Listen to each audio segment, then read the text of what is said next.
everyone. Welcome to episode 240 of the Book Cougars, two middle-aged women on the hunt for a good read. I'm Emily. And I'm Chris.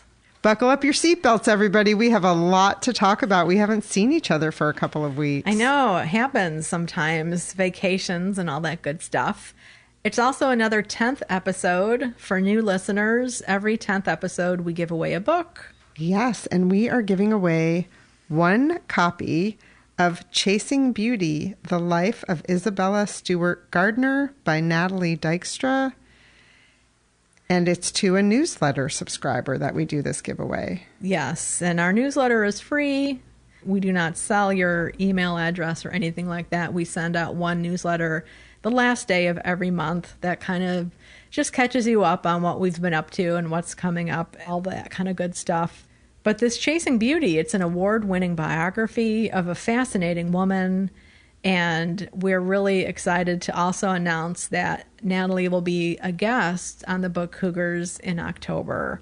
So we're hoping by doing this giveaway early and letting you all know, some of you will join us in reading this fantastic biography. Yes, and we are also going to be going to the Isabella Stewart Gardner Museum in Boston next week, which we're really excited about. So we will be giving away a copy of this book on August 25th. So if you are not a newsletter subscriber, you have a little time to become one, and you can check the show notes to find out how to do that. If you're already a newsletter subscriber, you don't have to do anything but cross your fingers and hope. We wish everybody good luck. Good luck with that, yes. And we use MailChimp at this point, and it's super easy to subscribe and also to unsubscribe. We also have a correction from the last episode. In episode 239, we were talking about a short story by Kipling, and we referred to The Jungle Book as a novel, and it's actually a short story collection. The story we also referred to, Rikki Tikki Tavi, is one of the short stories in that collection. So we just wanted to clarify that for anyone out there who is a Rudyard Kipling fan and was offended by us calling his short story collection, which is a classic, a novel. Or by us talking about how we didn't like the short story of his that we read. There is that. But, you know, that's okay. We're allowed to have opinions about books. That's why we have a podcast. But Rikki Tikki Tavi is awesome. It is. Yeah. And is often published as its own book, which is why things can get kind of confusing, I think, when it comes to short stories. Right? Exactly. Yeah. Well, let's just jump right in. Emily, what are you currently reading? I am currently reading Chasing Beauty, The Life of Isabella Stewart Gardner by Natalie Dykstra. I won't talk about it too much because we will be talking about it again in the future. I just want to tell a funny story, which is that I am also listening to it, the audiobook, which is narrated by Maggie Meg Reed. And I was driving and listening to it, and I thought, oh, I need to write down what she just read. And so I got to my destination and opened the book to take notes. And in the book was the note, because I had started this last year, that I wanted to write down. So I had thought that last time that I was reading it, which is really funny to me. And it's about the fact that Isabella Stewart Gardner is really considered an installation artist, which is a cool concept. Interesting. Yeah, and that her museum, it's in the part where they're talking about her putting together this house/museum. She opened this place on Fenway Court just before her 63rd birthday. And she'd been imagining it and planning for it for a long time. And what they're talking about her being an installation artist was the way that she chose to hang the art and put various pieces together and put them together very closely, which is not how a lot of people think of hanging art and setting up a museum. And then she was also very specific in her will that things were to not be touched, that she wanted all of the art to remain hung the way she chose to have it hung. Yeah, that's really cool. Yeah. And so they've honored that other than the pieces that were stolen? Yes. Yeah. Very cool. Yeah. And I'm really glad to be reading it before we visit the museum, because it really does give you insight into some of the pieces that are there and the backstory of her life and travels in Europe. And one of the things that I just listened to on my drive over to Book Cougars headquarters today is that she did at some point suffer from what back then they called hysteria, which is interesting because one of our upcoming reads is The Yellow Wallpaper by Charlotte Perkins Gilman. And in that particular short story, they treat her hysteria by closing her in a room. But what they decided to do with Isabella, or Belle as she was known, was to send her on a European tour, which sounds like a pretty good way to handle hysteria to me. Sounds much better, indeed. Yes. So I'm really enjoying it. The audiobook narrated by Maggie Megreed is really good. I recommend it, but I do recommend having both a hard copy and the audiobook because there are a lot of pictures of the art throughout the book. There is a PDF with the audiobook that you can download if you want to do it that way as well. That's lovely when they do that. Yeah, I just purchased a paperback copy this weekend at Breakwater Books, our local independent here in Guilford, Connecticut. I'm looking forward to diving into. Yeah. Yeah. What an interesting segue here, because one of the things I'm currently reading is Margaret Fuller. I'm reading with some other folks the new Library of America collected writings of Margaret Fuller. And right now I'm into reading her New England short published works. This is the next chunk. The next meeting is August 16th, and then we'll have another meeting in September. But one of the essays, I just wanted to read a little bit of one of the essays. It is her thoughts on seeing an exhibition of Washington Allston's pictures, which are paintings. The title of the essay is A Record of Impressions, and it was in the summer of 1839. I just enjoy her writing so much. It can be very hard to understand sometimes when she has a lot of classical allusions and things like that, but this is really straightforward, I think. And it fits into our theme of ghost stories. She's talking about a painting. The subject is The Witch of Endor. I don't know what is generally thought about the introduction of a ghost on canvas. It is to me as ludicrous as the introduction on the stage of the ghost in Hamlet in his nightgown, as the old playbook direction was. The effect of such a representation seems to me unattainable in a picture. There cannot be due distance and shadowy softness. So I like that due distance and shadowy softness as a requirement. And that really got me thinking about why I don't like contemporary horror movies or even horror novels. It's because there's not that distance and softness. Like, they want to have up-close slashery stuff, which is not my thing at all. I don't enjoy that. I much prefer, like, the old vampire movies, Bela Lugosi. So that was a really interesting point to think about people's preferences, I guess, for how they like their ghosts to be depicted in paintings. Have you thought about that, listener? Then there's another thing. I just have to read a bit about Dante. There is a painting that Allston did of a young woman that is called Beatrice, or in Italian, Beatrice is how it's pronounced. Or if you're from Nebraska, Beatrice. There's a town in Nebraska called Beatrice. So this is, again, Margaret Fuller talking about this portrait. Beatrice. This is spoken of as Dante's Beatrice, but I should think can scarcely have been suggested by the Divine Comedy. The painter merely having in mind how the great Dante loved a certain lady called Beatrice, embodied here his own ideal of a poet's love. The Beatrice of Dante was, no doubt, as pure, as gentle, as high-bred, but also possessed of much higher attributes than this fair being. I was like, high five, Margaret, because I had the same thought when I saw that portrait. I was just like, no way, that is not Divine Comedy. Beatrice is how I think of her. Yeah, so I'm enjoying Fuller's essays. As you can hear me stumbling over the words, the written pattern of her writing is a little bit archaic, I suppose. It's not how we would necessarily write things today, but I'm enjoying it very much. This is the New England section of her collected writings. The next chunk is some of the New York essays that she wrote, including reviews of guys like Poe and Hawthorne. So I look forward to getting into that. Again, Margaret Fuller collected writings. Margaret Fuller does get a shout out in Chasing Beauty. How? Because, they were in the same parts of Boston. So Natalie Dykstra talks about the people who lived in that area, and Margaret Fuller is one of them. That is so cool. So I thought of you and the rest of the gang reading Margaret Fuller.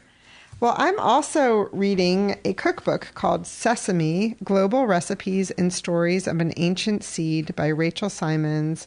And she's the founder of Seed and Mill, which is located in the Chelsea Market in New York City, which I'm hoping to get to someday because they have soft serve tahini ice cream there that I am dying to try.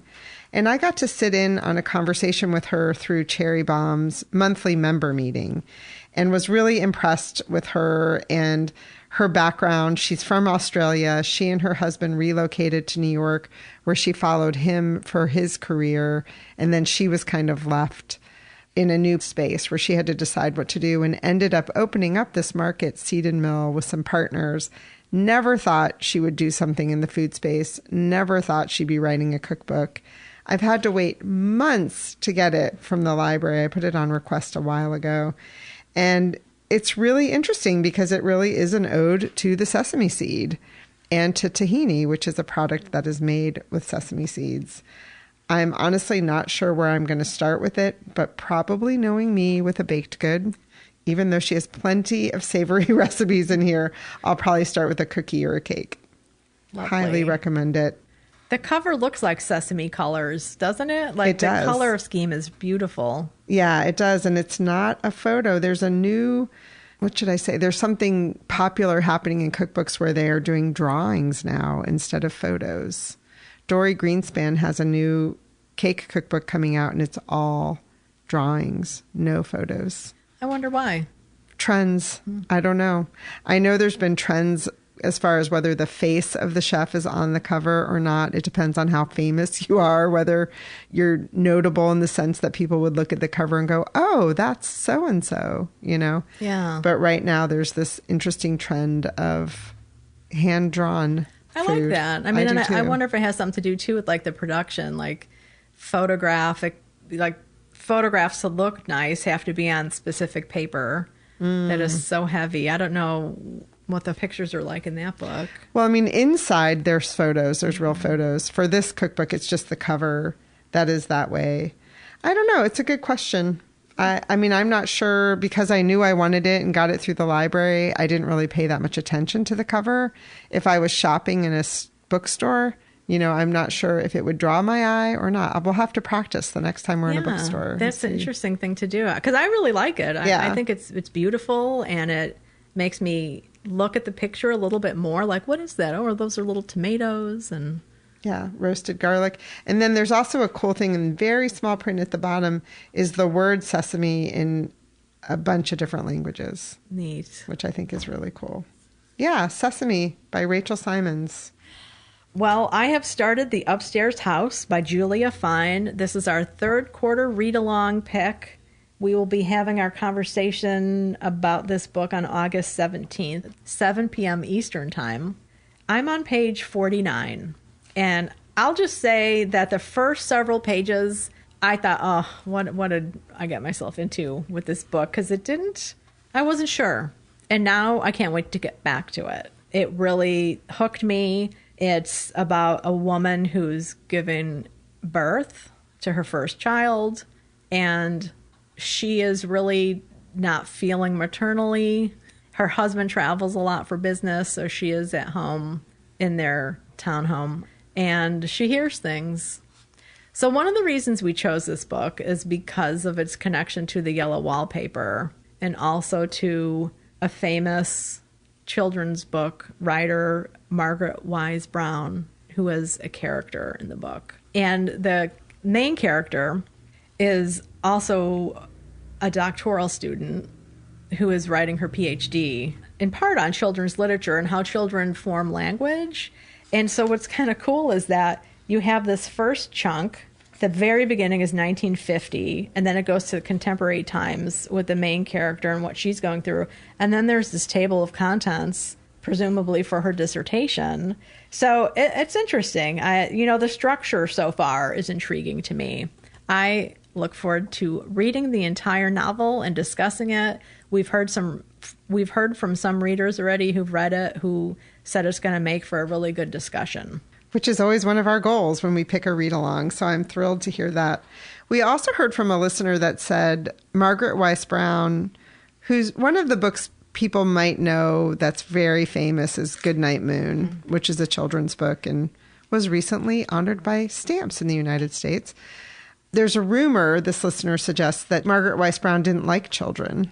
So that's kind of interesting that she made her living writing children's books and didn't enjoy children. Yeah, right. It's kind of like Louisa May Alcott. You know, she didn't want to write about kids at first, but then her editor's like, write about girls. Yeah, it'll sell books. Right. Yeah. Interesting. Right? Totally interesting. So anyway, folks, that's The Upstairs House by Julia Fine. I saw on Goodreads that our friend Kathleen Rooney, the author, gave it 5 stars. Right on. High praise. So, Emily, what have you just read? Well, I read a short story called A Nightmare Touch by Lafcadio Hearn. Oh my God, so did I. And I'm excited to announce that, unlike wanting to talk about it first like we did in the last episode because I didn't like the short story, I loved this one. I did too. Oh, yay. I really enjoyed it. Tell me what you enjoyed about it. Well, it was very short, which isn't what I enjoyed about it, but that was surprising because the last one was so long. I did listen to it on audio first and then read it, and the audio caught me right away. And so I liked that part about it. And I loved the concept about talking about ghosts. Right away, he asked the question, what is the fear of ghosts among those who believe in ghosts? A great question. We've been asking each other and listeners, do you believe in ghosts? We haven't really asked people, are you afraid of ghosts? Yeah, what is it for you? Are you afraid of ghosts? No, I'm intrigued by ghosts. Okay. But I have to say, I've never had a scary experience. I mean, this short story goes on to talk about dreams, which is so fascinating, and then also talks about the author, because they point out in the notes in the back that this is kind of like memoir. It's a memoir / story / essay, kind of. He goes on to talk about being a child and suffering from dreams, and what they choose to do is lock him in a room and ignore his screams. Yeah, he's afraid of the dark, and they think the way to cure this is to lock him in a dark room and take the light away. And there's a line in here that says, screaming regularly brought punishment, but it also brought back the light, which more than consoled for the punishment. I was like, oh, I mean, this poor kid. Yeah. Yeah, and another sentence is, pay no heed to the screams of the child. Yeah, and it has 3 parts. It's a very short story, but it has these 3 sections. And so the first section, as Emily says, starts with this question, like, what is the fear of ghosts, right? And then part 2 is his experience as a child. And then part 3 goes back into this more essayistic type writing. So the structure was really kind of cool. The first part didn't grab me. I thought, oh, that's a really interesting question. And then I was like, okay, oh my gosh, this is really kind of like dry. But then reading about his experience as a kid, like I actually like grunted and groaned out loud reading this because I thought, this poor child. Right. And then in the third section, he actually starts talking about the shape of ghosts. And it made me think of Dementors in Harry Potter. Because he talks about them being dark and scary. And then the other concept that I thought was fascinating is he talks about the question of whether dreams are caused by prenatal experiences. Yes, inheritance. Yes. That's one of the things I underlined that I was just looking at. He writes, if the sum of the experience of active life be transmitted by inheritance, some must likewise be transmitted the summed experience of the life of sleep. And in normal hereditary, either class of transmissions would probably remain distinct. I was just like, whoa. He's talking about like epigenetics. Yeah, epigenetics, and then also the collective mind. Yeah, that's what I was thinking too. Fascinating. And it made me think of people I know who have a lot of dreams. I'm not someone that has a lot of dreams. I dream usually only if I wake up in the morning and then kind of start dozing on and off. That's when I'll have dreams. It's very rare that I'll wake up in the middle of the night with a dream. The gentleman caller dreams every night in vivid color. Yeah, I do too. I wake up screaming. Poor Laura has I was going to say, that must be fun. Yes. Yeah, and I sometimes don't remember what those are when I'm having such an intense nightmare, but then almost always remember what I'm dreaming when I wake up. Interesting. Yeah. Dreams and ghosts. Yes, I thought it was a great story. And then reminder that this is from the Penguin Book of Ghost Stories from Elizabeth Gaskell to Ambrose Bierce, which we're reading over the course of the year in celebration of our Year of Ghost Stories. And in the back, it has a biography of the author and then some notes for the story. And I loved that when they were talking about Patrick Lafcadio Hearn, they said his life was incorrigibly bohemian. Yes, I love that. Like, I think it'd be great if that was on his tombstone. What a great thing. He was endlessly adventurous. He traveled a lot.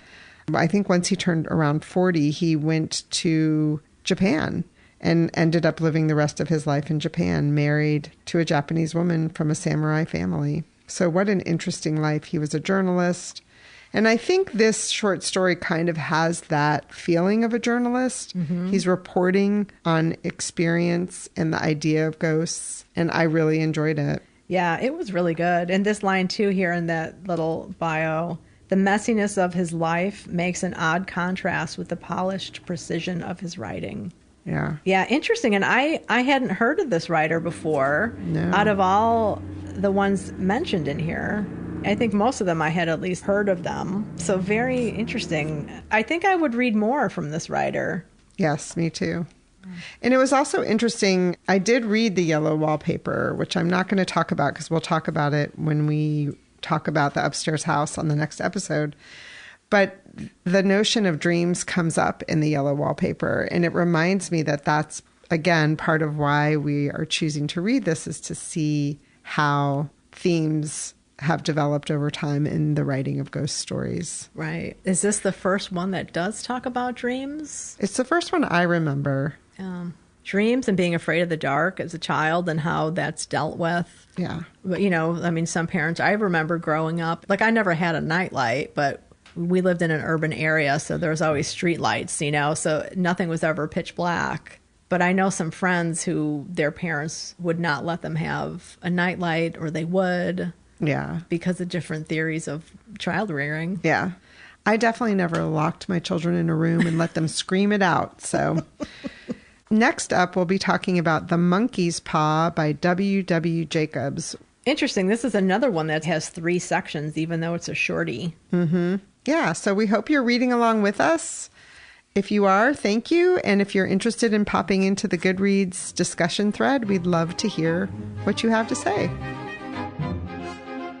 This episode is sponsored by Into the Shallows Darkly by Robert Cannon. It's 1980s New England, and a young attorney named Tom Biggs travels back to his hometown to attend the funeral of his aunt, who has died in a horrific car crash. But the circumstances that soon unfold reveal a dark world of corruption, duplicity, and family secrets. Into the Shallows Darkly is an adult murder mystery / crime drama. It's a character-driven novel with a twisty plot that grabs the reader and doesn't let go until the end. Check the show notes to learn more about Robert and to find links to order the book. Chris, what did you just read? Well, I finished 80 Days. Nellie Bly and Elizabeth Bisland's history-making race around the world. This is by Matthew Goodman, who's been our guest several times on the podcast.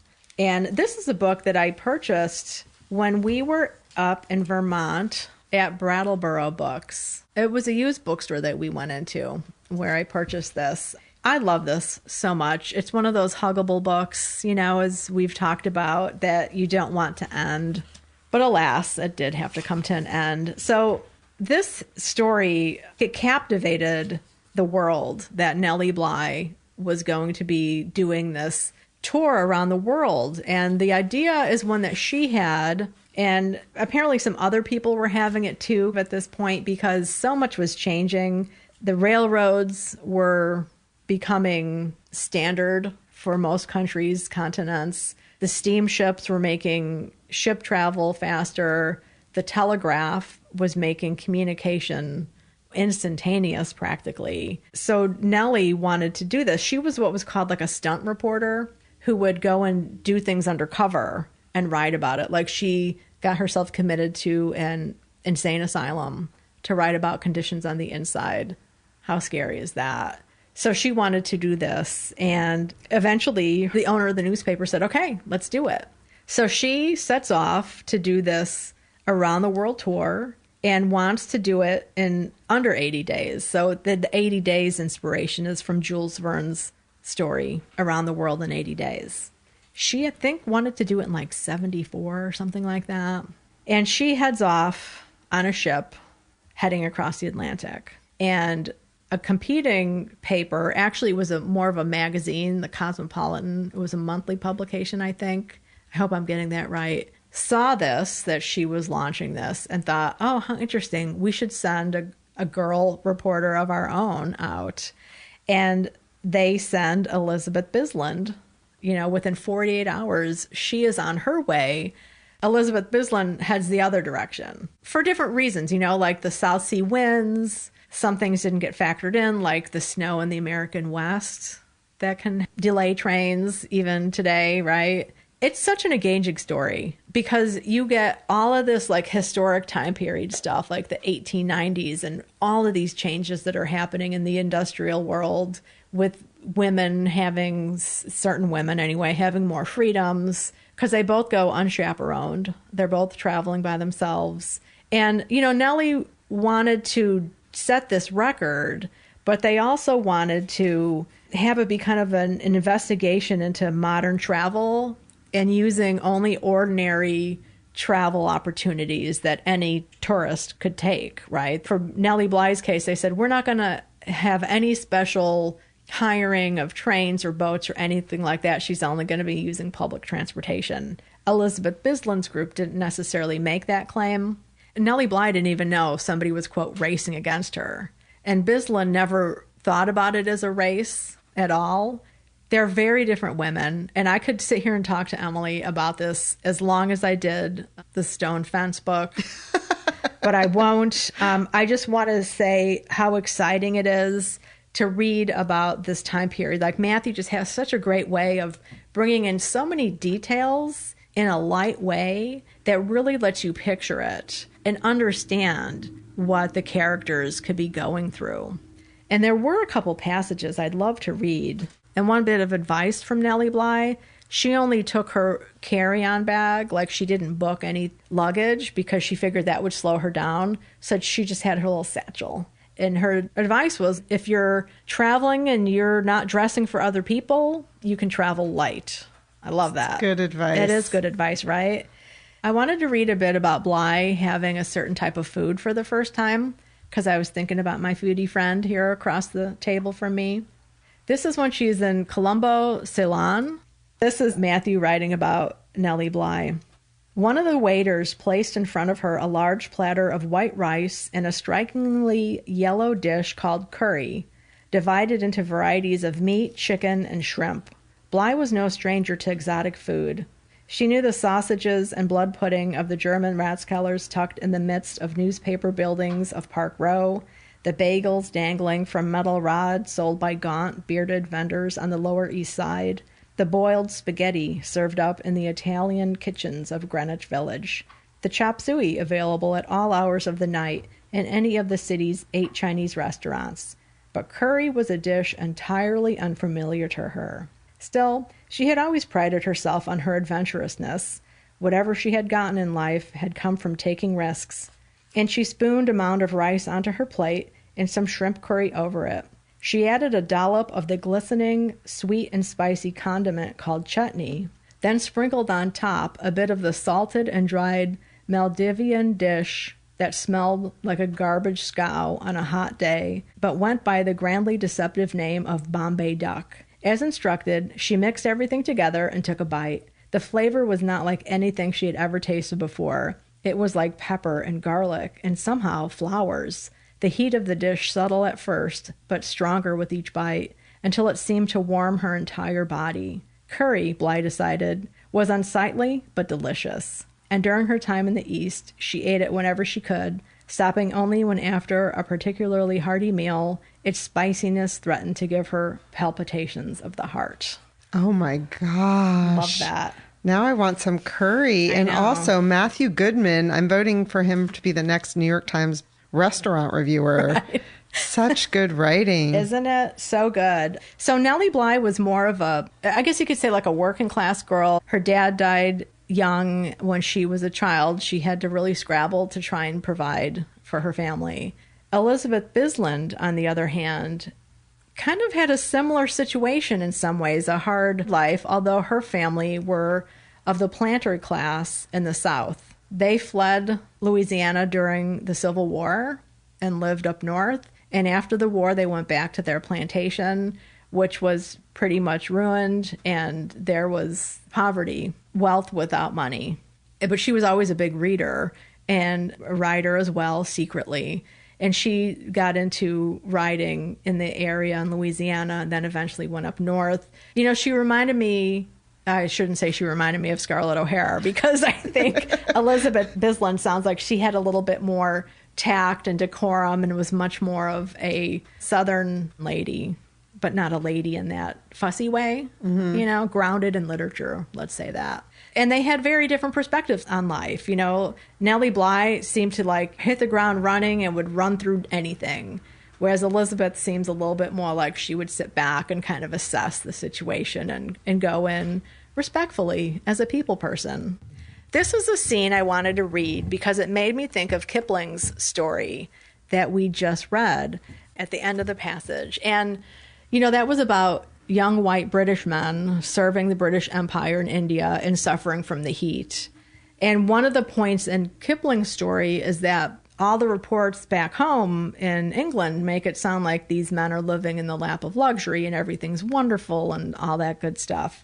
So when I read this section, I immediately thought about that story and those men.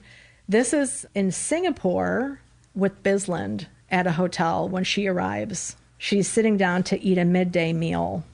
She sat with 3 soldiers, 2 of them young subalterns with the sappy red of English beef still in their cheeks.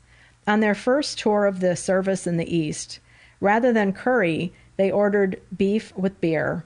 They mopped their faces from time to time with handkerchiefs and listened to the talk of their superior officer, who was dressed much like them but for the gold epaulets on his shoulders. The tropical sun had long ago burnt the red English beef out of him, leaving him as dark and lean and dry as jerky. He drank a little ice brandy and soda, ate a bit of curry and a few pieces of fruit, and seemed to pay no attention to the heat. He has no enthusiasms, Bisland tartly noted. He has no interests except duty and the service, and he does not think any brown or yellow person in the least pretty or pleasant. His tone was gloomy, full of the disillusionment brought by years of colonial rule, and she could tell that the subalterns listened with respect but not enthusiasm, not wanting anything to dampen the pleasure they took in their own youthful fervor.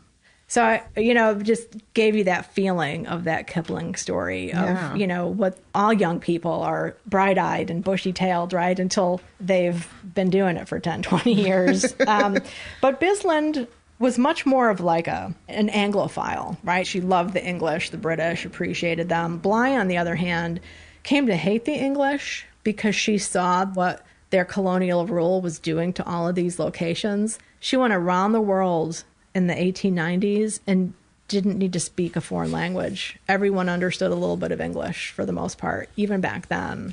So I'm not going to give you a spoiler about how many days it took them to make it around the world or who came in first. I'll just say the woman who came in first became famous and her life was impacted forever by that. And the woman who did not come in first lived a very different kind of life. I just love this book. I'm so glad you finally got to it. Yeah, it was on my list for quite a long time. And it was a big book. It's over 400 pages. It did not feel like that. Like I said, I wanted to keep reading forever and ever. Thank you, Matthew, for another excellent read. Again, folks, that was 80 Days by Matthew Goodman. Well, I finished The Correspondent by Virginia Evans. This is a debut novel. I read it on my flight to Madison, Wisconsin. It was a perfect book for a flight. It's about Sybil Van Antwerp who is of a certain age, as they say, living alone in her house in Virginia. She's had a career working for a judge and is a divorcee. And the novel is her correspondence through letters that she writes to all different sorts of people, friends, family, acquaintances that she meets because she does shopping with them or business with them. There are a couple that are emails, but for the most part, they are actually letters that are mailed through the post.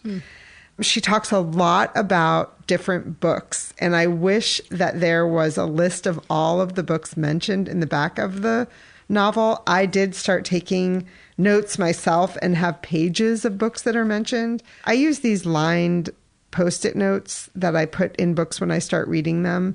And I started just keeping track of the people she was writing to because I got a little confused, including her brother Felix, who is a gay man living in France, and her children, Fiona and Bruce, her best friend, Rosalie, and they always tell each other about the book that they're currently reading. And Rosalie is married to Sybil's ex-husband. They were brothers. And then she'll write to the editor of the Baltimore Sun if she has opinions about a piece in the paper. She's written to Joan Didion, so many people. And it's a very poignant. There's definitely a line of grief that flows through because as you get to be a person of a certain age, you have lived some hardships in your life and experienced them in ways that sometimes you handle through your writing. So there is a letter that is written throughout the course of the novel that is never mailed. And I'm not going to spoil who the letter is being written to. I wanted to read one in particular that she writes to Miss Diana Gabaldon, who happens to be the author of Outlander, which made me think of my friend sitting across the table.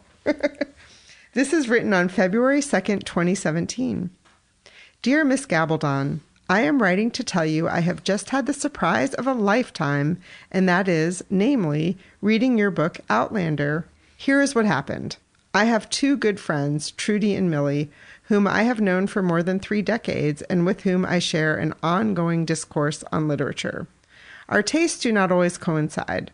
My preference is for modern literary fiction and nonfiction, and occasionally the classics of the 1800s to 1900s. Trudy reads Christian fiction and historical fiction, specifically pertaining to the Revolutionary War, Civil War, and Great World War eras. Millie likes the classics best, but also some mainstream fiction, and that is more whatever Oprah or Reese Witherspoon recommends, or what is on the table at Costco when she goes on Thursday mornings. I'm getting too deep in the weeds.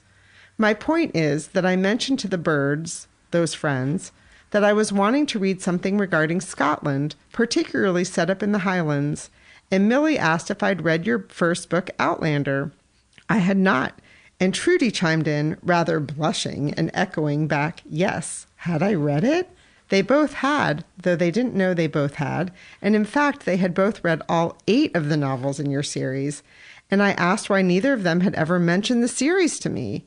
Trudy was turning about as red as fresh sunburn, but Millie, you'd love her, absolutely no shame whatsoever, she's from Long Island, looked me dead in the eyes and said, there's lots of sex. It wasn't the next day Trudy was dropping her paperback copy at my front porch and I was finishing another book, Stoner, by John Williams, a third read for me.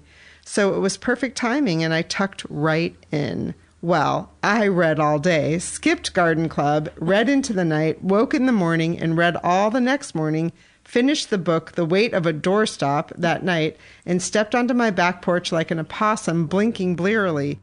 Lots of sex, as it turns out, was understated, and I'll not pretend I didn't enjoy it. Though there were some of the violent bits I admit I skipped over. My word.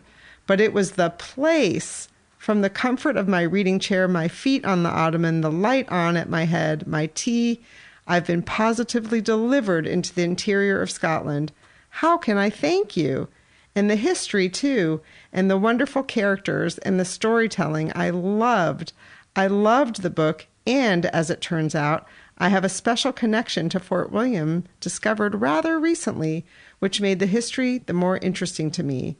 The character of Claire was very relatable to me. I am rather an unfiltered person. It was such a pleasant surprise, and still 7 books to go. Will you continue to add to the series? Are you a historian? You seem to know such a great deal about the history of Scotland and the dynamics with England. It makes you rather hate the British, does not? And did you begin as a writer or a historian? I'd love to hear from you if you are the letter writing sort. Most are not, but every once in a while I strike oil. Warm regards, Sybil Van Antwerp. Oh, that's lovely. That's great. So that gives you some insight into the types of letters that are in here. She writes to authors. She writes to Larry McMurtry. It's just great. And some of them write back. Most don't. I cannot recommend this book highly enough. It has been longlisted for the Center for Fiction first novel. Is there anything else I want to say about it? Oh, the book Rebecca by Daphne du Maurier makes an appearance in here as well. So I haven't read Outlander, but I know you have. And I saw recently that there's some new something dropping from Diana Gabaldon. More to come. Yeah. And I mean, the books mentioned, the list goes on, but she mentions books like 84 Charing Cross Road, Travels with Charlie, Never Let Me Go, The Remains of the Day, Cutting for Stone, Crossing for Safety, Murder on the Orient Express. I mean, you could do something with a friend where you read this novel and then read the books together from the novel. That would be so fun. That'd be very cool. I hope that the paperback version has those lists that you've requested. So yeah, maybe you should write the publisher a letter. Dear publisher, I have a recommendation. I mean, I do think it would be cool for them to do that because so many good books are mentioned.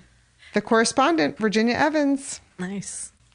What about you, my friend? What else did you read? Well, I read a novel called The L, E-L, by Theodore C. Van Alt Jr. If that name rings a bell, he was one of the co-editors of Never Whistle at Night, an anthology of indigenous horror that came out just a few years ago. And this is a story of a young man, a teenager named Teddy, who's an indigenous man living in Chicago, where his father's family has always lived and his mother's family has lived for generations.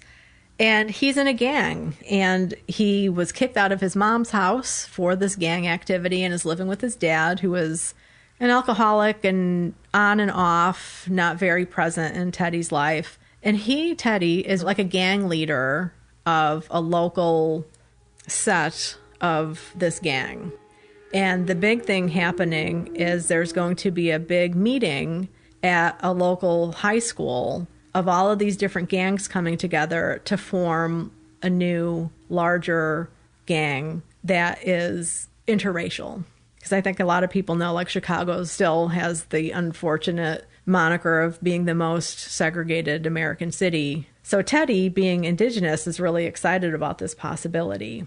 He's going to be taking his group, his set, I think it's called. There are all these different levels of gangness in different gangs. They're all the way up on the north side of Chicago is where they live, and they're going to Roosevelt High School, which is kind of like on the west side, kind of northwest. It's not that far, but in terms of gangs in Chicago or any inner city, you have to go through a lot of different territory to get to where you're going. And they get to this meeting and shit hits the fan. And that's not too much of a spoiler. It's on the cover of the book. And then it's getting home from there, getting back from the situation. So it's a real gritty novel. It is for adults, even though the cover has a little bit of the YA vibe to it. I would say maybe an older, mature young adult possibly, but you might want to check it because there is murder and death and violence and guns and smoking and a lot of different things. It's set in 1979. So a lot of things have changed in Chicago since then, including like the L, the CTA, it's now color-coded. All the routes are color-coded. They weren't. I mean, that was a development that happened in like the 90s. Old Daley has died. Jane Byrne is the mayor. So like a lot of that stuff, it takes you back in time. I wanted to read something here. So just to give you a sense of the narrator's voice. Sure, I know now we have branches and hella members across the country, but in 1979, well, damn, this was huge. And this was pre-internet, pre-cell phone, pre-everything. We were some old school Stone Age motherfuckers getting it together, talking about our thing, our non-racist, we're all brothers vibe, street interpretation of Cosa Nostra. I really like this character, Teddy. The chapters alternate between different characters, so you get different voices. And, you know, it's at that point in life when you start thinking about your future a little bit, what the future might hold. And as a gang member, that's really tricky, very tricky. But Teddy is such a leader. And that was one of the fascinating things for me to read. I don't read a lot about gangs. Like, I love The Outsiders. And I like that novel in particular because I had an uncle who was a greaser who married the girl from the suburbs with the soft white sweater kind of situation. So I think this novel could be for like the current kids, like high school and older, what The Outsiders was to me when I was that age, you know, about what it is to be a gangbanger. It's sad and you really feel for these kids. Like I said, there is an awful lot of violence. There is another great food description I thought I would read for you unless you're tired of food. I'm never tired of food, but you are making me hungry. All right. Well, thought I'd ask. So this is Teddy again. Food-wise, we had everything, sure, but there were Mexican restaurants that served dishes only available here and in the village the chef was from.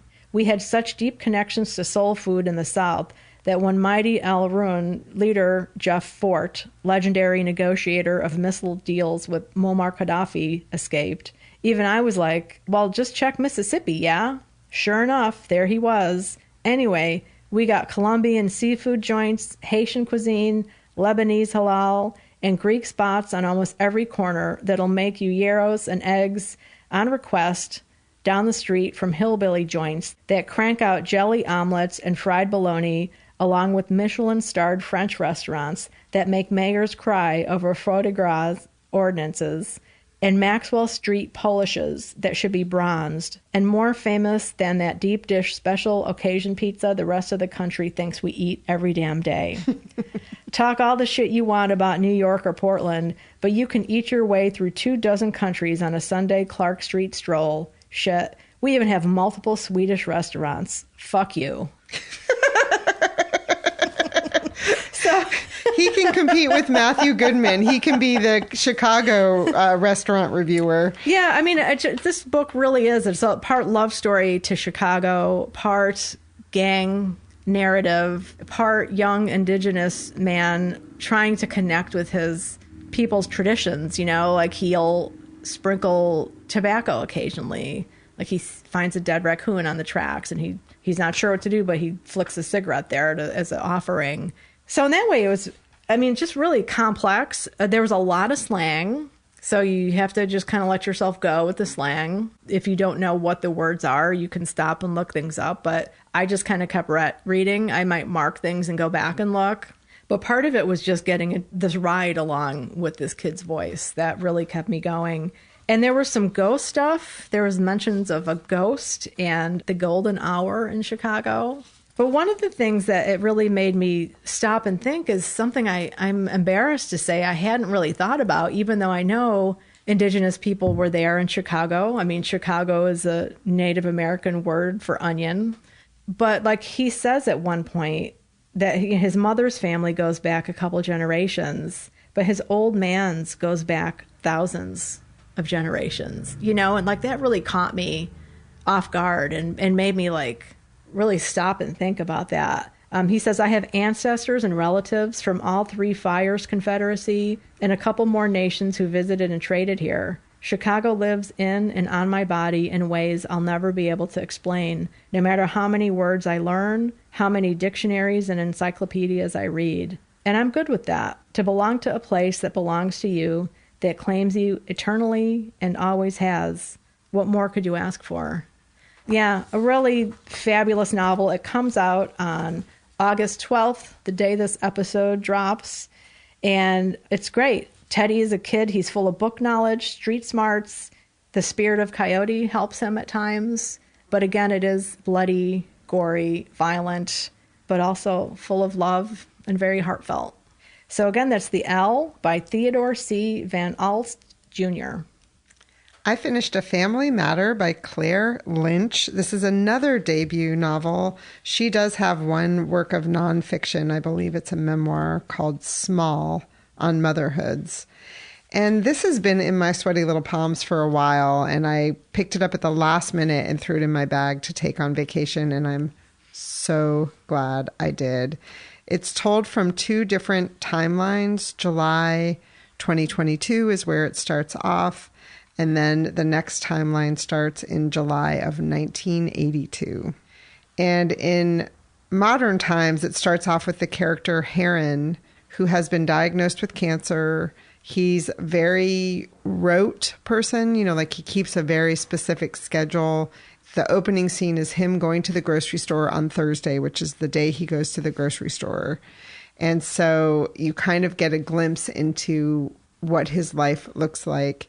When you go then back to 1982, you learn that Hearn was once married to a woman named Dawn. And in 1982, they are young, newly married, with a daughter named Maggie. And in the back in the day time, 1982, Dawn, she's lonely, she's a young mother, and she's surprised to meet a woman named Hazel, who she falls in love with. And the novel is very short, and you start to learn what happens, what the outcome is for Dawn and Hazel for falling in love in the 80s in the UK, and what rights lesbian mothers had back then. So that's really what the novel is about. It's beautifully written with very few words. There are very fun chapter titles. I always enjoy a good chapter title. The chapters are very short, and the story is told with a fast clip. It's sad. I cried buckets of tears, but it's sad in a good way, in the sense that, like nobody's a winner or a loser. She's just telling the story and the facts of the story. There is a very compelling author's note in the back where Claire Lynch talks about what was happening for lesbian mothers in the 1980s, and even just how lesbians could communicate with each other then, and what it was like to be in the judicial system, and how Hearn, the father of Maggie, handles the history of what happened with his wife, Dawn, with their daughter Maggie, is really a lot about what the story is about. I loved this book. It is hug-worthy to me, and ironically, it is blurbed on the front by Mary Beth Keane, whose novel Ask Again Yes was in my top 10 the year it came out. And she blurbs it by saying, beautifully crafted, captures the heart-gripping consequences of forbidden love. And then Claire Chambers' blurb I thought was really, really succinct, which this novel is very succinct. I was caught up in this story of restraint and things unsaid from the first page. I love the fact that there were no heroes or villains, and the novel's combination of hope for the future with an awareness of how much has been lost is perfect. That is just such a concisely well done blurb. I highly recommend this novel. Again, it's called A Family Matter by Claire Lynch. I also love the teacup image on the cover, and we're going to talk about our reading salon in BiblioAdventures. And the idea of teacup stories was brought up by Sigrid, and I just happened to be reading this novel at the time, and I was like, oh, I get the cover now. So anyway, highly recommend. Interesting. Yeah. And spilling tea, too. Yeah, well, it's kind of teetering. The teacup is teetering on the edge of the table, and then on the back, the teacup has fallen. Oh. Yeah. Did you read anything else, Chris? No, ma'am. I did not. I read a big book. I got a lot of reading time on vacation. It's really lovely when it turns out that way. I was actually thinking about you at one point. I mean, I think about you all the time, but I was thinking about you because Chris has this thing sometimes when she goes on vacation with family, she'll read something she's read before so she doesn't feel like, F you, everybody, get out of my sight. I do not subscribe to that. I'm like, give me time alone. I want to read. I'm on vacation. So I did a lot of that, including The Great Alone by Kristen Hanna, which is one of the big books I was hoping to read. It's 435 pages. I read the entire thing. Wow. Isn't that the one that people warned you was really depressing? No. Oh, okay. That was The Four Winds. Okay. Which is what I thought I was going to read. And then I crowdsourced, and several people, including my daughter Rachel, said, read The Great Alone. All right, good. But it's content warning about domestic violence. So I'm like, I don't know, people. Well, I mean, that could be a degree of like pain from her novels, right? Like if domestic violence isn't as bad as whatever's in that other novel. True. I mean, the other novel was about the Great Depression. So people said if you want to be like hot and sandy and sad all summer, which we have enough hot here, I didn't need that. Instead, I went to Alaska in The Great Alone, which was very cold, a lot of the book. And it was really hot on my vacation, which is part of why I got a lot of reading time, because sometimes we just couldn't be outside. And this is about the Albright family. It starts off in 1975. Ernst Albright is a former POW. He was in the Vietnam War. He comes home. He is not the man he was when he left. He is married to Cora, and they have a daughter, Lennie. He's kind of constantly seeking and essentially running from his demons. And they move from place to place in the United States. He tends to lose jobs. He hears from somebody in Alaska that somebody that he was a POW with that did not survive the war had actually willed his land in Alaska to Ernst. Does that make sense? So they end up getting in a VW van and going to Alaska. And it's a lot about survival in the land. I mean, a lot of the time spent in the summer is preparing for the very, very long winter. And they arrive to this small community. They are completely ill-prepared. The other members of the community recognize that they're ill-prepared and start helping them prepare, which those scenes I really enjoyed. Just learning, how do you prepare for a long, dark, very cold winter where you can't harvest food and, essentially sometimes can't even leave your home. So it was definitely a survival story. There was a lot of domestic violence. So if that is something that you have trouble reading, I would not recommend this novel. Lennie is a great character. She's the daughter, she's coming of age throughout the novel, and she has a front row seat to her parents' relationship, which is filled with love and also filled with a lot of messed up ways to show your love for somebody. There are a lot of other interesting characters that come into the story that I really enjoyed, and most of them know what's happening in this home with violence.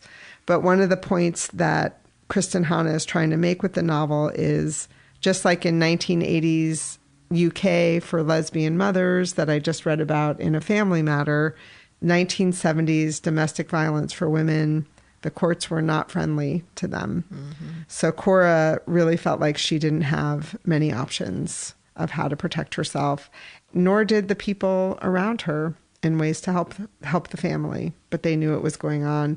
And that was one of the hardest parts for me to read, just when you're witnessing abuse, how hard that can be and how hopeless you can feel. The title, The Great Alone, comes from a poem, The Shooting of Dan McGrew by Robert W. Service. And one of the themes in the novel is Lennie's love of reading and how her books keep her company through these long, dark winters. It's funny, my daughter Rachel read, or I should say she listened to The Women by Kristen Hanna when she was moving from Michigan to Connecticut. And one of the things I remember her telling me is she got halfway through the novel and thought it was done. And then she was totally surprised that there was this whole other part that happened, because that novel's about a woman who's a nurse in the Vietnam War. And then she comes back home and there's a whole other half of the novel that takes place. That happened to me in this novel too. Mm. There's a total change in the plot that takes place midway through. And I thought, oh my gosh, I did not see that coming at all. So maybe this is only my second Kristen Hanna book. I don't know if that's something that's a common theme for her.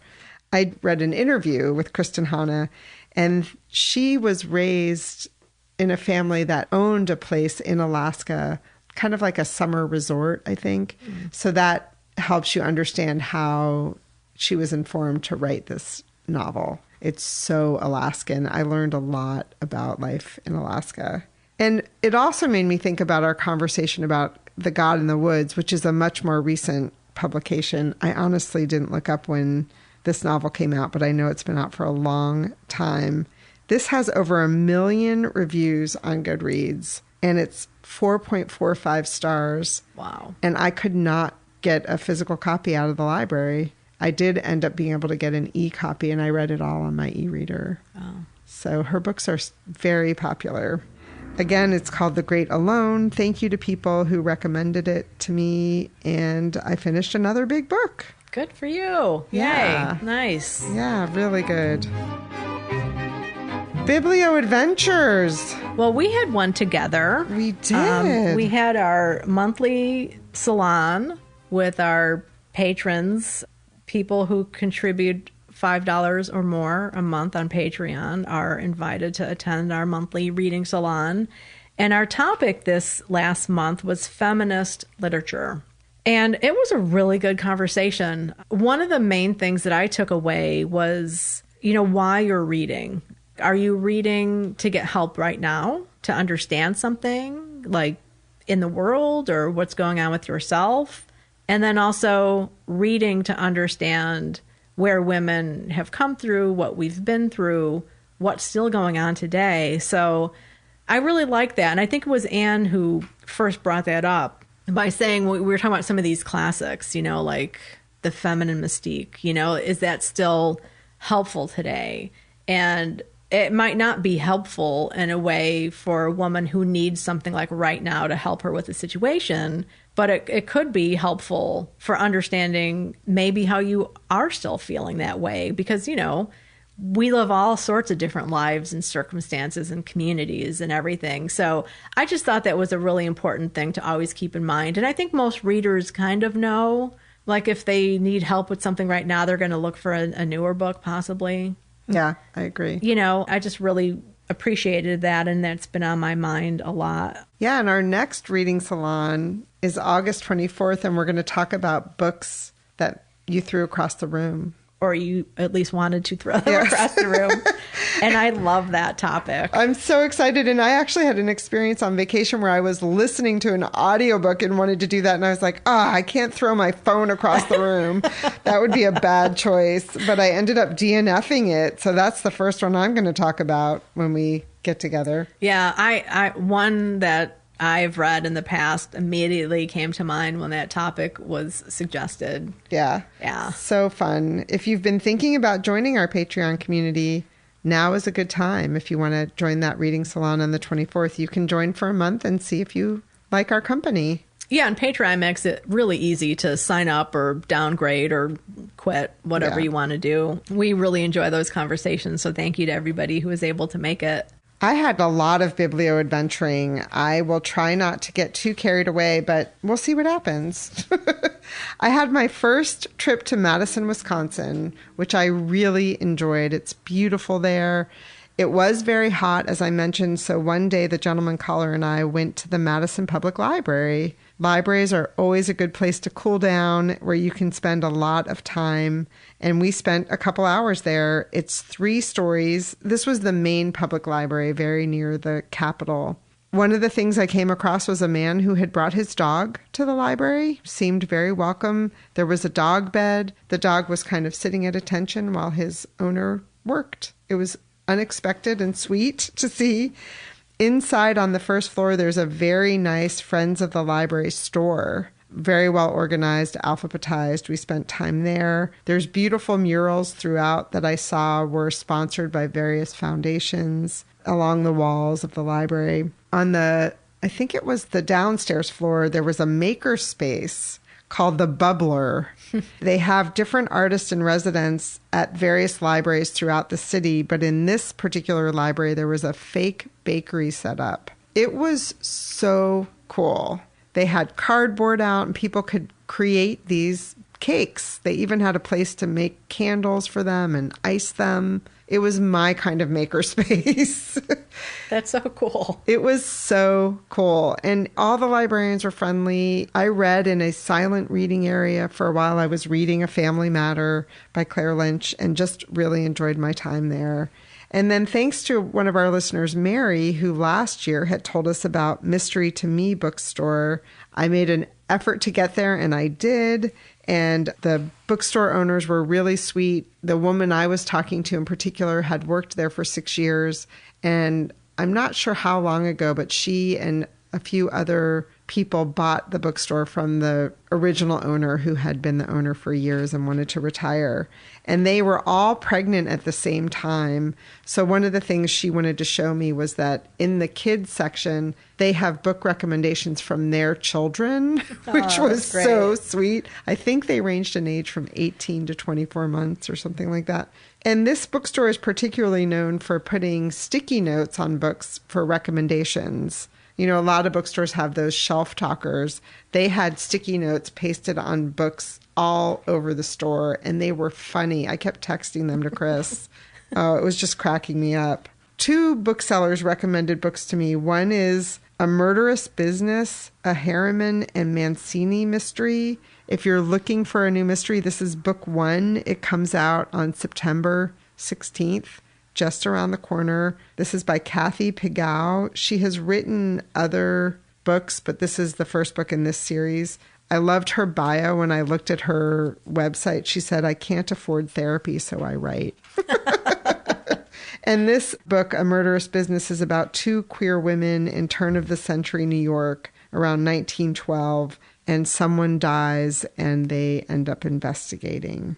It looks really good. I will put a link in the show notes. And then another bookseller told me she just finished the audiobook of Gifted and Talented by Olivia Blake. And this is about 3 siblings coming to terms with rivalries that they have upon the death of their CEO father. When she was telling me about it, it reminded me of the television show Succession, which I started watching about 15 minutes of and was like, no, thank you. Really? Okay. Yeah. And she said you dislike all of the characters, but then you end up liking the book in the end. So okay. I didn't buy either. Well, one of them's not out yet. I didn't buy Gifted and Talented because it was a big hardcover. And I just told you my hardcover sob story about The God in the Woods on my last trip, and I didn't want to revisit that. So I did not buy it. It's a beautiful bookstore. I really enjoyed it. And one of the things that she and I talked about was this Midwest Indie Bookstore Roadmap. Have you heard of this, Chris? No. It's put out by the Midwest Independent Booksellers Association. I am not going to open it right now because it's big, but maybe we'll do a video and show it off. It is so cool. It involves a lot of bookstores in multiple states, including Illinois. Well, I might have to borrow that. Yes, I got 2. Oh.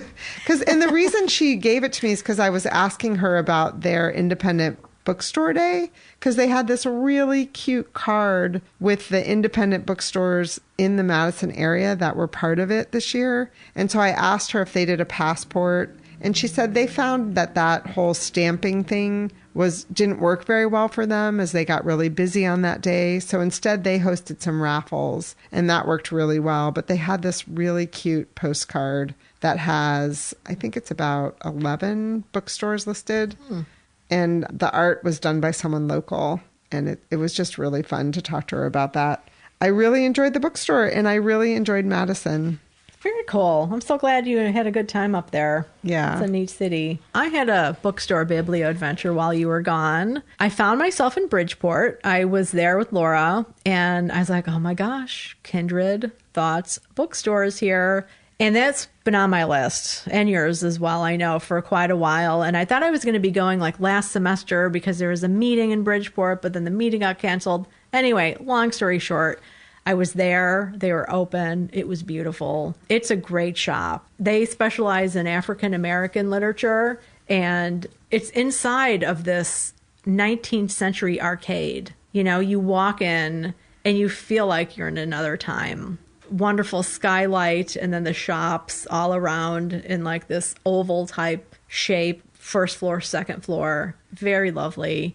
And the shop, it's pretty small, but so well curated. They have adult fiction, nonfiction. They have a kids section, LGBTQ section, cookbooks, and some really great sidelines as well. I went in thinking, you know what, I'm probably going to buy a copy of Kindred by Octavia Butler or Homegoing by Yaa Gyasi, because those are two of my favorite novels, but I don't own copies of them. I don't know if I gave them away or read them through the library. So that was my thinking. Well, I ended up buying both and a whole bunch of other books too. I couldn't help myself.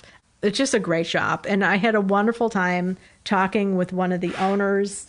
Derek Thompson and Karen Smith are the owners, and I believe it's Karen's cousin does their social media, I think is what he said. But we just had a great talking about books and the reading life and, you know, book clubs when you have so many going on and, you know, you get your books crossed. And some great recommendations, too. We talked about books we'd read, like we found ourselves walking the shelves and kind of talking. And one that he recommended that I'm definitely going to add to my TBR is Harlem Rhapsody by Victoria Christopher Murray. She's the one who co-wrote The Personal Librarian about Belle DaCosta Green, which we both really enjoyed. And he said Harlem Rhapsody it just blew him away. He said it was so engaging and really eye-opening. He learned a lot. So I'll buy that one next time I go there. But I'm pretty set, I think, for my fall reading right now. And so I have a stack of what I hope to read this fall. And you and I have to go back. Yes, I would love to. Because I know you want to go, and more to come on that. So Kindred Thoughts Bookstore, it is in Bridgeport. Really easy to get to. It's very near the train. Pretty quick to get to off of 95 from what I remember. Nice. Yeah, great shop. And they have a lot of events, too. One of the things they have is a 1619 reading group, and that is a book I've been trying to read. I got so much going on. I don't think I could swing it this semester, but check out their website. We'll put a link in the show notes, and you can check out their events if you're local. Yeah, maybe that'd be a great way for me to get down there. I would love to see it. Well, after I visited Madison, I got in the car with the gentleman caller's son. We actually left on his birthday and did a drive to Minneapolis so that we could catch up with his sister and brother-in-law, niece and nephew. Minneapolis, I remember from the last time there, their little free library game is strong.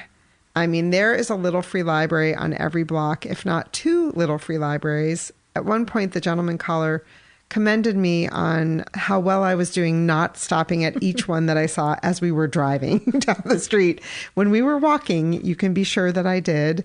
I saw one that had a live roof. They had planted a garden on top of the roof. Wow. So I have pictures of that I will post on social media. There was one shaped right around the corner from where we were staying in the shape of a railroad car. Another one was a cool cart, which I thought, what a good idea. You can roll it in for bad weather. Oh, that's a great idea. Yeah, they have plenty of there. And I took multiple pictures of that. And that had a Black Lives Matter theme with a lot of amazing books. Oh, I took pictures of it. I will post the books. It was so well stocked. I couldn't believe it. And so finally we started talking about, like, why are there so many little free libraries? Well, sure enough, the founder of the Little Free Library movement was from Minnesota. Oh, okay. He has now passed away, sadly, but the littlefreelibrary.org is still going strong. And I read that it was started in Minneapolis, and I was like, oh, that makes total sense now. That's great. Good to know. Yeah. Oh. So I saw a lot of Little Free Libraries. I also got a chance to go to Wild Rumpus, which is a children's bookstore featuring YA and kids books mainly. There was a section with adult books as well. There are a lot of live animals that live at the Wild Rumpus bookstore. Yeah, your photos were really cool. Such a big surprise. I couldn't believe it. There's parrots and rats and snakes, and apparently there used to be a tarantula. And I ran into a woman shopping with her daughter who said she grew up there going to that bookstore, and she showed me this secret little place in the floor where that's where a rat used to live and a snake used to live, and all sort. The animals sadly don't last forever, but live good lives. They had an amazing selection of out of print shirts and onesies for kids, and we had just been talking about out of print, which sells bookish things at lots of the sidelines at bookstores come from this company called Out of Print. You can also order online. We featured them in our July newsletter. And there's a little people front door that you can go through. I went through it. Jim took a picture of me. One of the most spectacular things about it is if you can take your eyes off of all the beautiful books and animals and look up at the ceiling, there is a canoe and a river that looks like the Boundary Waters, which are located in Minnesota, on the ceiling. It is spectacular. The bookstore has been there since 1992. It was originally opened by Colette Morgan and Tom Bryan, I think was his name, who passed away in 2018. Colette retired in 24, and it was purchased by 4 employees, and it's now a queer and woman non-binary owned business, Nice. Which is cool. It was a really fun stop. And it's in the Linden Hills neighborhood, which also is the home to a newer bookstore called Comma, a bookshop. And this is a much smaller store for books for adults, and it's curated beautifully. There were 4 of us, I think, that day, 4 or 5, and we shopped in there for over an hour.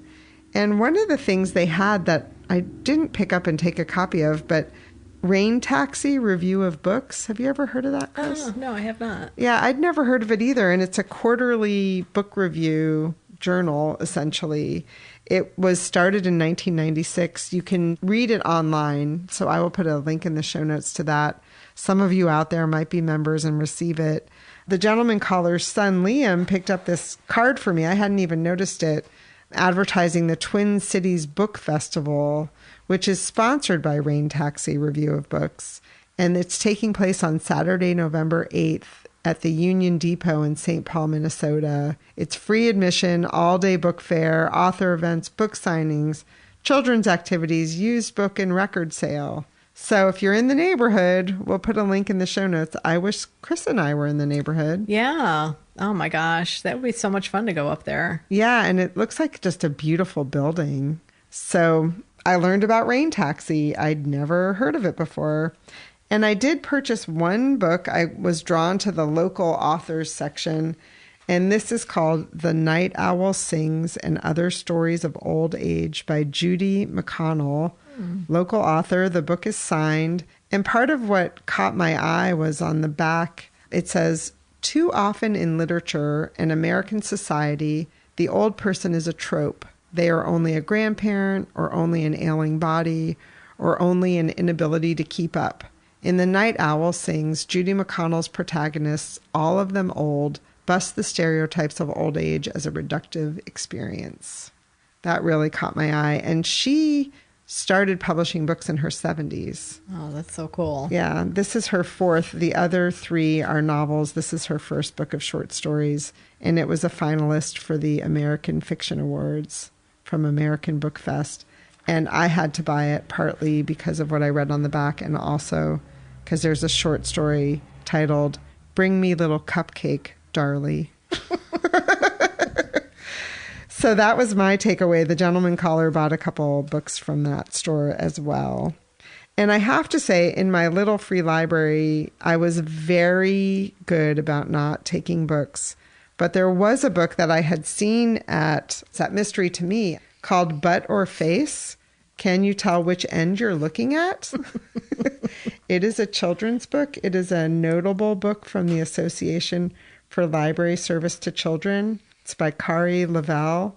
I did not buy it, but I saw it in a little free library and said, okay, this book is speaking to me, because I had taken a picture of it at the bookstore.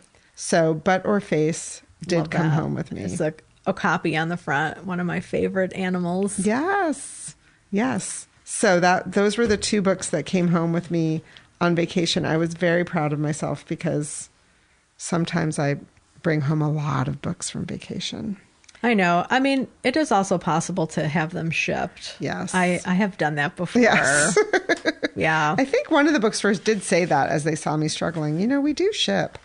And then very last stop in Minneapolis was Open Books at the airport, which was really beautiful. It was big. A lot of airport bookstores are really scrunched, but the Minneapolis airport is really big, and this store was beautiful. They had a special section of Milkweed edition books. Milkweed has published things like Braiding Sweetgrass, one of our read-alongs. I love their books. And they had beautiful wood shelves, and it was a beautiful place to browse before getting on the plane. Oh, that's lovely. Yeah. Nice. So lots of bookish adventures on my vacation. And I had one more biblioadventure once I got home. Oh. Which was a conversation between Geraldine Brooks and Claire Massoud via Harvard Radcliffe Institute. And it was a webinar, and it was recorded, so I will put a link in the show notes. She was talking mostly about her book Memorial Days, which is a memoir of losing her husband, Tony Horowitz, and her writing her way through her grief, essentially. And she talked about how she loves going on book tour, that, writing a book is a very solitary experience, and she loves getting out there and talking to her readers. But this book, for obvious reasons, she was a little reticent to go on book tour. So she made it a shorter book tour and only had conversations with people who knew her husband, Tony. And Claire Massoud is married to the writer James Woods, and they were friends with Geraldine and Tony. So it was a good companion discussion. Oh, one of the things that Claire talked about was what I mentioned when I was talking about the book, about how Geraldine ends up giving some really practical advice about things, how to arrange your life, particularly because in this case, her husband died unexpectedly. We don't always get the chance to prepare. So she gave some very good practical advice about it. She also asked if she could talk about what she was working on now. And she said, actually, I can, because it was very recently announced. And this blew me away. To me, this is like very important breaking news. She collaborated on 107 Days, Kamala Harris's book. Oh, wow. That's so cool. Can you believe that? That's exciting. I can't wait to read that book. Yes. I can't either. And I was like, what? I mean, Geraldine Brooks and Tony Horowitz met in college, but they all had a very engaged life as journalists. So when I heard her say that, I was like, oh, this makes a lot of sense if you think about it. Wow, that's really cool. I want to know more, but I guess we might have to wait. Well, Claire said, is there anything you want to offer to us about that experience? And she said, yeah, we really effed up in this country last November. And she said, after working with Kamala and helping her write this book, I can tell you she would have been a great president. So I thought that was really interesting. And Claire they didn't get political, but she said, how are you feeling? And Geraldine is an Aussie, and that's why Memorial Day takes place, a lot of it in Australia, where she goes to do this writing about her grief. And she said she spends about 5 months of the year now in Australia because both of her children are pretty well launched. But she may be spending more time there after the midterms. She's waiting to see what happens in the midterms. So I thought that was really interesting. But it absolutely made me want to read this book. And I had seen that you had already put it on your TBR. I don't think it's out yet, right? No, it comes out in September, I believe. Okay. It comes out from Simon & Schuster on September 23rd. Okay. 107 days. Yeah, add it to your TBR, everybody. We'll put links in the show notes for sure. So that was like at the very end of this 45-minute conversation, and I was gobsmacked by that and really excited to get that news. And it felt like breaking news when she said it. So highly recommend Memorial Days by Geraldine Brooks. I think it's going to be in my top 10 for the year. And this conversation, which was recorded, and she said some really beautiful things about grief. So if you're someone who is struggling in grief, I think both reading the book and watching this conversation would be really helpful. All right, cue the music, Pat. Chris, do you have any upcoming jaunts? I do. I'm going to be hopping on a plane to Chicago to drive my mom's car down to Alabama.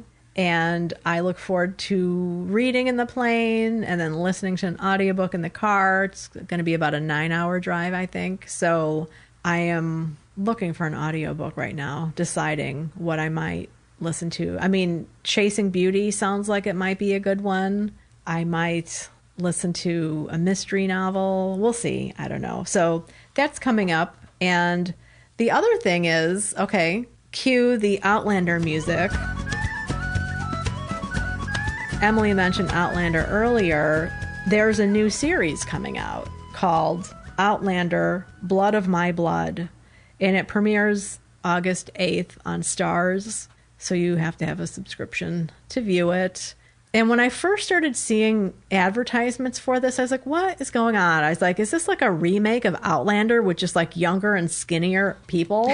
Because I was just like, what is going on? So then I decided to research a little bit, and it is actually the story of Jamie Fraser's parents. So Jamie and Claire are the main characters in Outlander. So this is going back to 18th century Scotland with Jamie's parents, and then World War I England with Claire's parents. And apparently there is a time travel aspect to this. Diana Gabaldon is involved in it. She writes at least one of the episodes I saw, and she co-writes another episode. I think the first season is 10 episodes. And initially, Diana had written kind of like the outlines for 3 books about Jamie's parents. And so that was the initial impetus for this new series.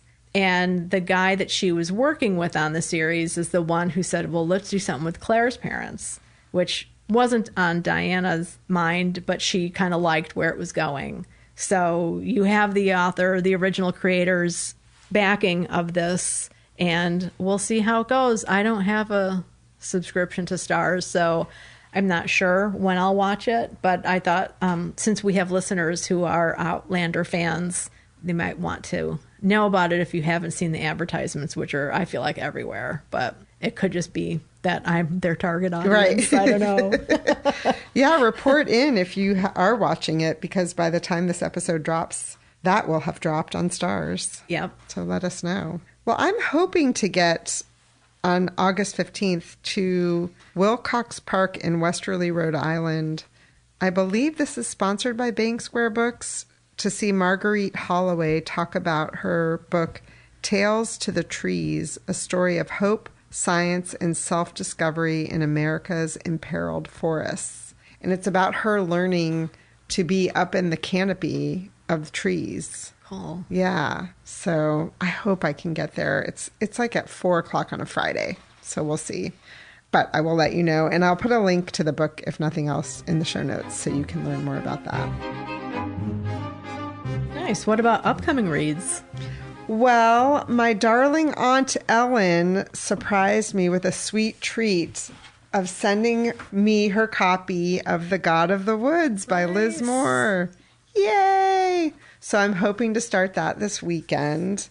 And then the Archangels were really good to me because I got a copy of Wreck, a novel by Catherine Newman, who wrote the book Sandwich, which was in my top 10 last year. I cannot wait to read this. I kissed it when I got it.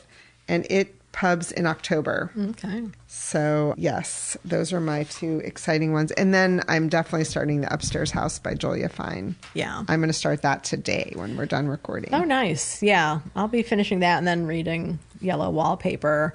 The other thing on my list right now is some biblio-adventure-ish reading. Haunted North Alabama by Jessica Penot, Penot. This is from the Haunted America series, and it is a collection of nonfiction stories about hauntings in northern Alabama. My sister got this for me a couple Christmases ago. She lives in northern Alabama with her husband, and you mentioned that you like chapter titles. One of the chapters is The Legend of Crybaby Hollow. And that's one that I've kind of dipped into already. Apparently it's on Highway 31. And some of the legends that she's been able to track down go back to prior to white people coming into the area, that it was an indigenous woman and her baby, and there was a flash flood that happened that swept the baby away. And that's why you always hear the baby crying. Other instances of this story talk about, car accidents and things like that, but it's always, a baby crying. So I will be reading this and kind of hopefully scaring myself. And you'll be able to check off a box on your bingo card. I think we have one for local to you. Yeah. So yeah, this is a great series. It's part of the the history press, who they're usually these small, thin books about a town or an area or even a sports team. I've seen them. And this one is part of their spin-off series, Haunted America. Very good. Well, we can't wait to find out what audiobook you end up listening to on your trip, which you'll report on the next episode. I shall. In the Out Now category, these are books that we've talked about on previous episodes, but they weren't published yet. We have 2 books, A Dog in Georgia by Lauren Grodstein, and she's actually going to be at RJ Julia's next Wednesday, August 13th, which is the day after this episode drops. We'll be on our biblioadventure that day. And then Dracula's Brunch Club by Brian Gonsar, illustrated by Keenan Gaba. Both available now. Everyone, thank you so much for listening, and we wish you lots of happy reading. Thanks for listening to The Book Cougars with Chris Wallach and Emily Fine. We'll be back again with another episode in 2 weeks. Until then, come chat with us on social media, Goodreads, or email us at bookcougars@gmail.com. If you'd like to help support our podcast, please tell others about us, leave a review wherever you listen, and consider becoming a patron. Even $1 a month is a big help. Learn more about that on our website, bookcougars.com, where you'll find the show notes for this and all of our past episodes. Thanks, everybody. This episode was edited by Pat Keogh Sound Design.